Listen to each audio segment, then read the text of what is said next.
ओम शांति। जिनकी original date है 9 दिसंबर 1993। आज की मधुर मुरली में बाबा ने एकाग्रता की शक्ति का महत्व समझाया। एकाग्रता की शक्ति से दृढ़ता द्वारा सफलता की प्राप्ति। बाबा ने जब ब्राह्मण संसार को देखा तो ये ब्राह्मण परिवार छोटा सा संसार है जो अति न्यारा, अति प्यारा है। बाबा देख रहे थे इस छोटे से संसार में ब्राह्मण आत्माएं बहुत विशेष आत्माएं हैं, जिनकी श्रेष्ठ वृत्ति, दृष्टि, कृति से नए संसार की स्थापना होती है। हर एक ब्राह्मण आत्मा जिम्मेवार आत्मा है, लेकिन ये स्मृति सबको नंबरवार रहती है, एक जैसी नहीं रहती है।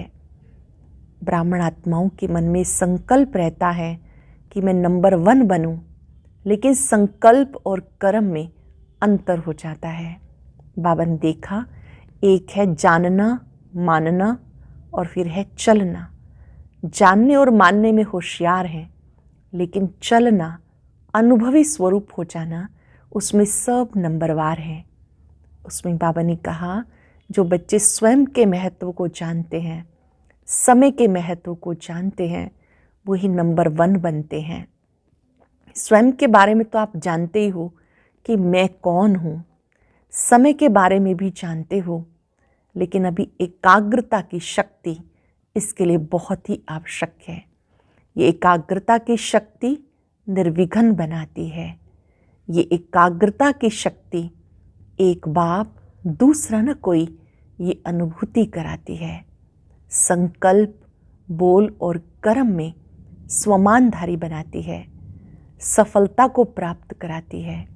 बाबा देख रहे थे ये एकाग्रता की शक्ति सब बच्चों में नंबरवार है। अब इस शक्ति को बढ़ाने की अति आवश्यकता है।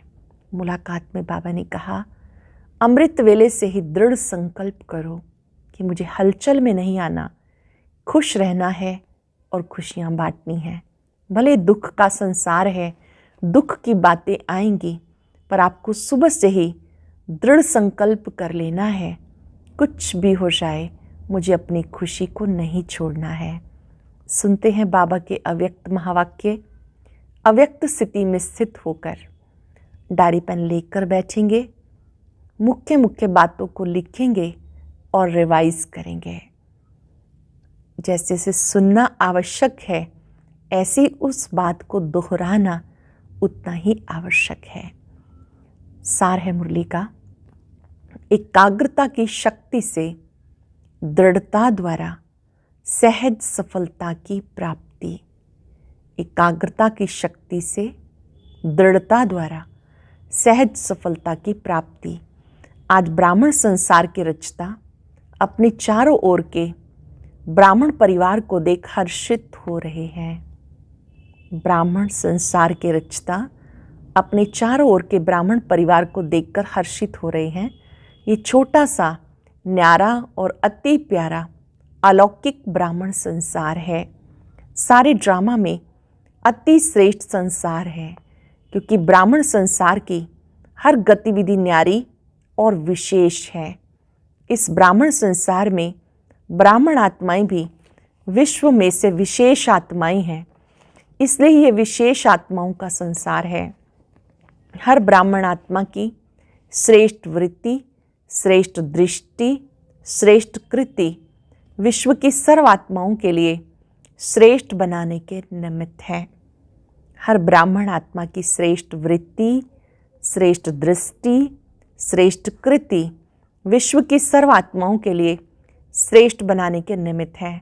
हर आत्मा के ऊपर ये विशेष जिम्मेवारी है, तो हर एक अपनी इस जिम्मेवारी को अनुभव करते हो। कितनी बड़ी जिम्मेवारी है। सारे विश्व का परिवर्तन, न सिर्फ आत्माओं का परिवर्तन करते हो, लेकिन प्रकृति का भी परिवर्तन करते हो। ये स्मृति सदा रहे, इसमें नंबरवार है। सभी ब्राह्मण आत्माओं के अंदर संकल्प सदा रहता है कि हम विशेष आत्मा नंबर 1 बने, लेकिन संकल्प और कर्म में अंतर पड़ जाता है। इसका कारण क्या? कर्म के समय सदा अपनी स्मृति को अनुभवी स्थिति में नहीं लाते हो। कर्म के समय सदा अपनी स्मृति को अनुभवी स्थिति में नहीं लाते। सुनना, जानना ये दोनों याद रहता है, लेकिन स्वयं को स्थिति में मान करके चलना, इसमें मेजॉरिटी कभी अनुभवी, कभी सिर्फ मानने और जानने वाले बन जाते हैं। इस अनुभव को बढ़ाने के लिए दो बातों के विशेष महत्व को जानो। एक स्वयं के महत्व को जानो, दूसरा समय के महत्व को जानो। स्वयं के महत्व को, फिर समय के महत्व को।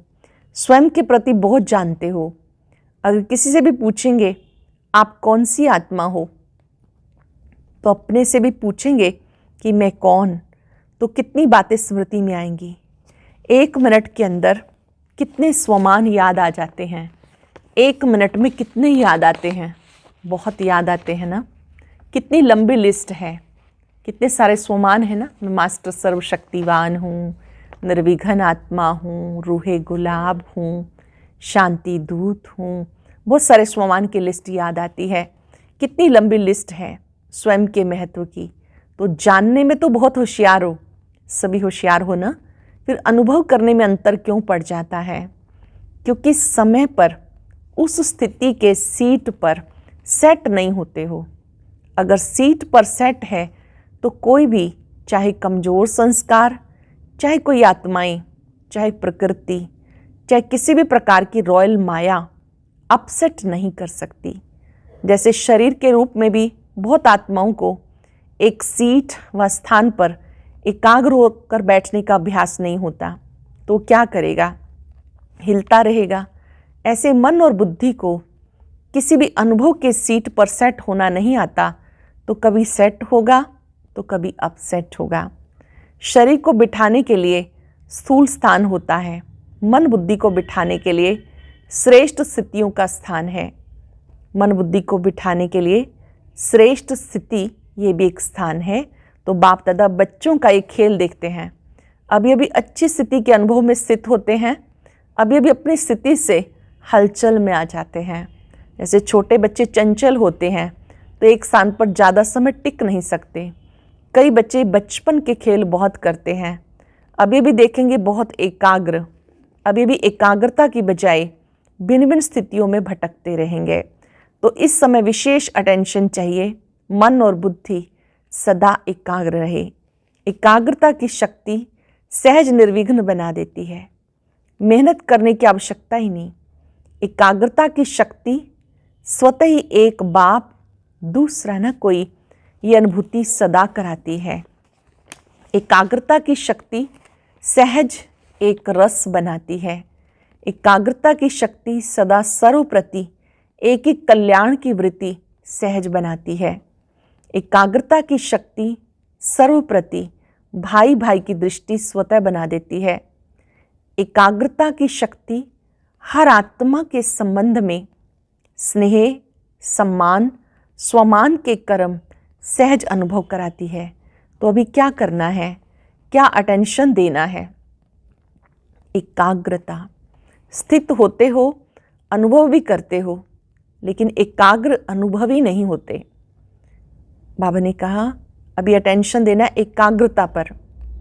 स्थित होते हो, अनुभव भी करते हो, लेकिन एकाग्र अनुभवी नहीं होते। कभी श्रेष्ठ अनुभव में, कभी मध्यम, कभी साधारण, तीनों में चक्र लगाते रहते हो। इतना समर्थ बनो जो मन बुद्धि सदा आपके ऑर्डर अनुसार चले। ऐसे समर्थ बन जाओ जो मन बुद्धि आपके ऑर्डर अनुसार चले।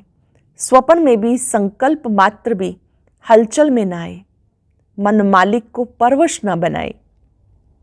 परवश आत्मा की निशानी, उस आत्मा को उतना समय सुख, चैन, आनंद की अनुभूति चाहते हुए भी नहीं होगी। ब्राह्मण आत्मा कभी किसी के परवश नहीं हो सकती, अपने कमजोर स्वभाव संस्कार के वश भी नहीं।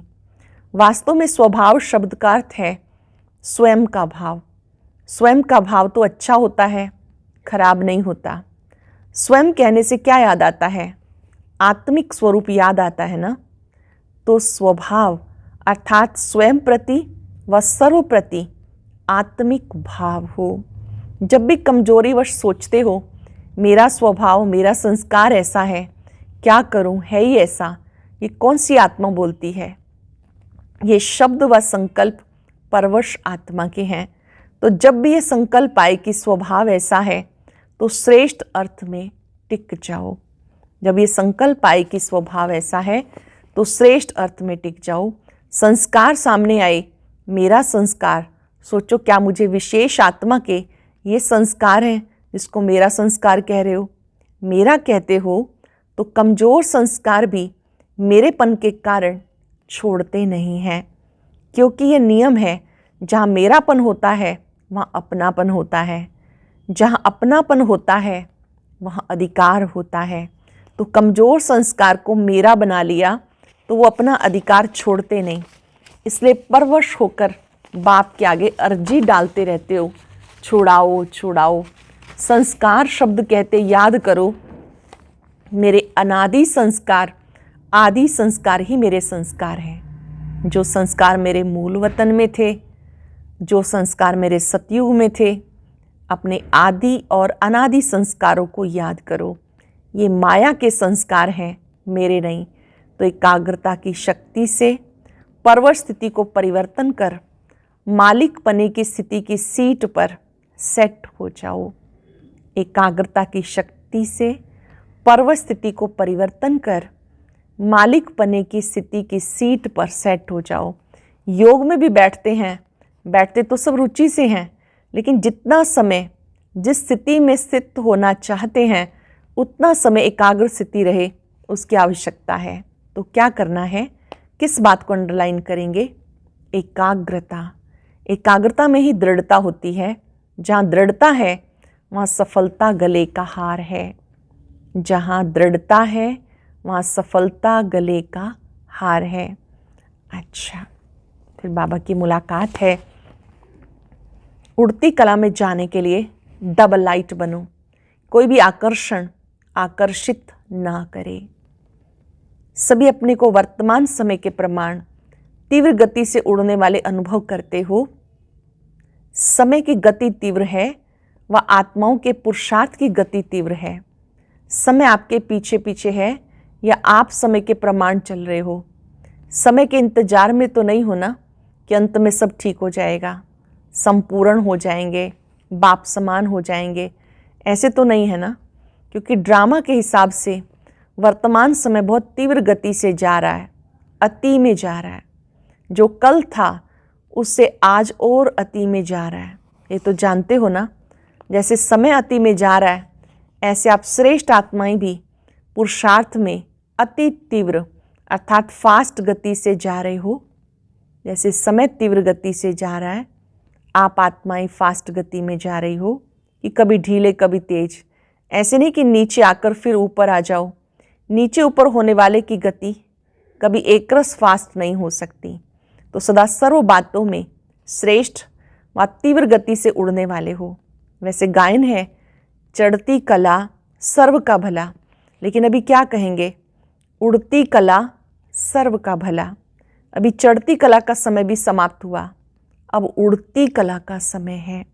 तो उड़ती कला के समय कोई चढ़ती कला से पहुंचना चाहे तो क्या पहुंच सकेगा? नहीं ना। तो सदा उड़ती कला हो। उड़ती कला की निशानी सदा डबल लाइट। डबल लाइट नहीं तो उड़ती कला हो नहीं सकती। थोड़ा भी बोझ नीचे ले आता है। जैसे प्लेन में जाते हैं, उड़ते हैं, तो अगर मशीनरी में या पेट्रोल में जरा भी कचरा आ गया तो क्या हालत होती है? उड़ती कला से गिरती कला में आ जाते हैं। यहाँ भी अगर किसी भी प्रकार का बोझ है, चाहे अपने संस्कारों का, चाहे वायुमंडल का, चाहे किसी आत्मा के संबंध संपर्क का कोई भी बोझ है, तो उड़ती कला से हलचल में आ जाता है। कहेंगे वैसे तो मैं ठीक हूँ, लेकिन ये कारण है ना। इसलिए संस्कार का, व्यक्ति का, वायुमंडल का बंधन है। लेकिन कारण कैसा भी हो, क्या भी हो, तीव्र पुरुषार्थी सब बातों को ऐसे क्रॉस करते हैं जैसे कुछ है ही नहीं। तीव्र पुरुषार्थी सब बातों को ऐसे क्रॉस करते हैं जैसे कुछ है नहीं। मेहनत नहीं, मनोरंजन अनुभव करेंगे। तो ऐसी स्थिति को कहा जाता उड़ती कला। तो उड़ती कला है या कभी कभी नीचे आने का, चक्कर लगाने का दिल हो जाता है, कहीं भी लगाव ना हो, जरा भी कोई आकर्षित ना करे। रॉकेट भी तब उड़ सकता है जब धरती के आकर्षण से परे हो जाए, नहीं तो ऊपर उड़ नहीं सकता, न चाहते भी नीचे आ जाएगा। तो कोई भी आकर्षण ऊपर नहीं ले जा सकती, संपूर्ण बनने नहीं देगी। चेक करो, संकल्प में कोई आकर्षण आकर्षित ना करे, सिवाय बाप के और कोई आकर्षण ना हो। पांडव क्या समझते हैं? ऐसे तीव्र पुरुषार्थी बनूं, बनना तो है ही ना। कितनी बार ऐसे बने हैं? अनेक बार बने ना। आप ही बने हो या दूसरे बने हैं? आप ही बने हो तो नंबर वार में तो नहीं आना ना, नंबर 1 में आना है। माताएं क्या करेंगी? नंबर 1 या नंबर वार भी चलेगा, 108 नंबर भी चलेगा। 108 नंबर बनेंगे कि पहला नंबर बनेंगे? अगर बाप के बने हैं, अधिकारी बने हैं, तो पूरा वर्षा लेना है या थोड़ा कम? फिर तो नंबर 1 बनेंगे ना। दाता फुल दे रहा है, लेने वाला कम ले तो क्या कहेंगे? इसलिए नंबर 1 बनना है। नंबर 1 चाहे एक ही हो, लेकिन नंबर 1 डिवीज़न वो तो बहुत है ना। तो सेकंड में नहीं आना, लेना है, पूरा लेना है। अधूरा लेने वाले तो पीछे पीछे बहुत आएंगे, आपको पूरा लेना है। सब पूरा लेने वाले हो या थोड़े में राज़ी होने वाले हो? जब खुला भंडारा है और अखुट है तो कम क्यों ले? बेहद है ना। हद हो कि 8,000 इसको मिलना है, 10,000 इसको मिलना है, तो कहेंगे भाग्य में इतना ही है। लेकिन बाप का तो खुला भंडारा है, अखुट है, जितना चाहे उतना ले सकते हो। फिर भी अखुट है, अखुट खजाने के मालिक हो, बालक सो मालिक हो। तो सभी सदा खुश रहने वाले हो कि थोड़ा थोड़ा कभी दुख की लहर आती है। दुख की लहर स्वप्न में भी नहीं आ सकती, संकल्प तो छोड़ो, स्वप्न में भी नहीं आ सकती। इसको कहा जाता नंबर 1। तो क्या कमाल करके दिखाएंगे? सभी नंबर 1 आकर दिखाएंगे ना। वैसे भी दिल्ली को दिल कहते हैं, तो जैसा दिल होगा वैसा शरीर चलेगा। आधार तो दिल होता है ना। दिल है दिलाराम के दिल, तो दिल की गद्दी यथार्थ चाहिए, नीचे ऊपर नहीं चाहिए। तो नशा है ना कि हम दिलाराम का दिल हैं। कितने नशे की बात है, हम दिलाराम का दिल हैं। तो अभी अपने श्रेष्ठ संकल्पों से स्वयं को, विश्व को परिवर्तन करो। श्रेष्ठ संकल्पों से स्वयं को, विश्व को परिवर्तन करो। संकल्प किया और कर्म हुआ। ऐसे नहीं सोचा तो बहुत था, सोचते तो बहुत है लेकिन होता बहुत कम है। ये तीव्र पुरुषार्थी नहीं है। तीव्र पुरुषार्थी अर्थात संकल्प और कर्म समान हो, तभी बाप समान कहेंगे। खुश और सदा खुश रहेंगे, ये पक्का निश्चय है ना। खुश रहने वाले ही खुश नसीब हैं, सदा खुश रहने वाले ही खुश नसीब हैं, ये पक्का है ना। या थोड़ा थोड़ा कच्चा हो जाता है? कच्ची चीज़ अच्छी लगती है, पक्के को पसंद किया जाता है ना। तो पूरा ही पक्का रहना है। रोज अमृत वेले पाठ पक्का करो, कुछ भी हो जाए खुश रहना है, खुश करना है। अच्छा, और कोई खेल नहीं दिखाना, यही खेल दिखाना, और कोई खेल नहीं करना। यही खेल दिखाना, कौन सा? खुश रहना है और खुश करना है। अच्छा, चारों ओर के अलौकिक ब्राह्मण संसार की विशेष आत्माओं को ऐसा ऐसा अनुभव करेंगे अपने आप को। चारों ओर के अलौकिक ब्राह्मण संसार की विशेष आत्माओं को, सदा श्रेष्ठ स्थिति के अनुभव की सीट पर सेट रहने वाली आत्माओं को, सदा स्वयं के महत्व को अनुभव करने वाले, एकाग्रता की शक्ति से मन बुद्धि को एकाग्र करने वाले, सदा एकाग्रता की शक्ति से दृढ़ता द्वारा सहज सफलता प्राप्त करने वाले सर्वश्रेष्ठ विशेष सर्वस्नेही आत्माओं को बाप दादा का याद प्यार और नमस्ते। रूहानी बच्चों की रूहानी बाप दादा को याद प्यार, नमस्ते, गुड मॉर्निंग, शुक्रिया बाबा, शुक्रिया। वरदान है, भाग्य और भाग्य विधाता बाप की स्मृति में रहकर भाग्य बांटने वाले, फ्राक दिल महादानी भव। भाग्य और भाग्य विधाता बाप की स्मृति में रह भाग्य बांटने वाले फ्राक दिल महादानी भव। भाग्य विधाता बाप और भाग्य दोनों ही याद रहें, तब औरों को भी भाग्यवान बनाने का उमंग उत्साह रहेगा।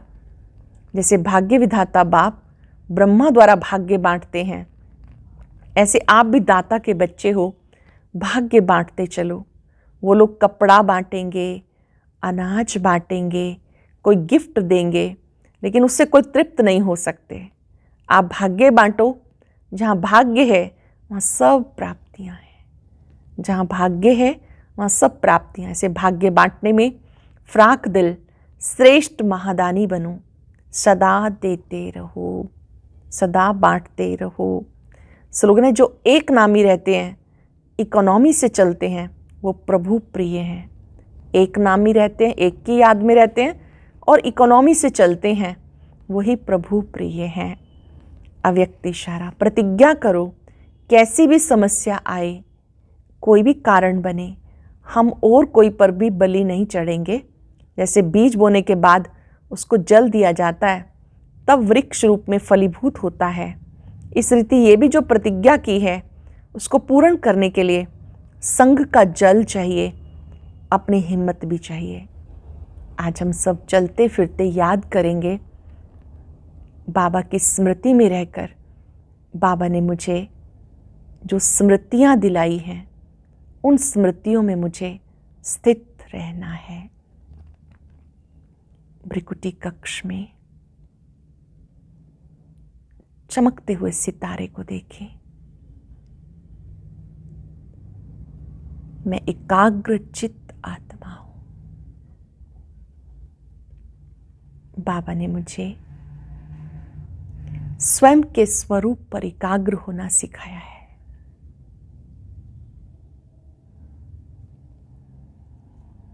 कुछ सेकंड के लिए अपने स्वरूप को देखें।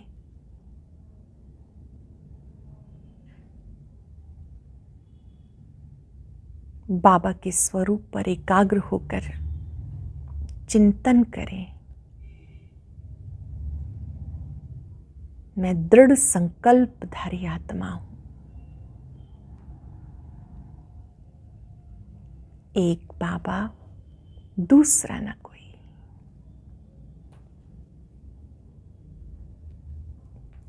बाबा की शक्तियां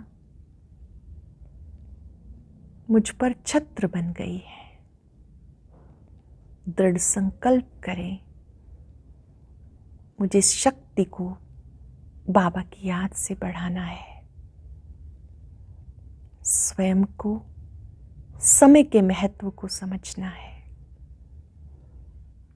मैं एकाग्रचित्त हूं, दृढ़ संकल्पधारी आत्मा हूं।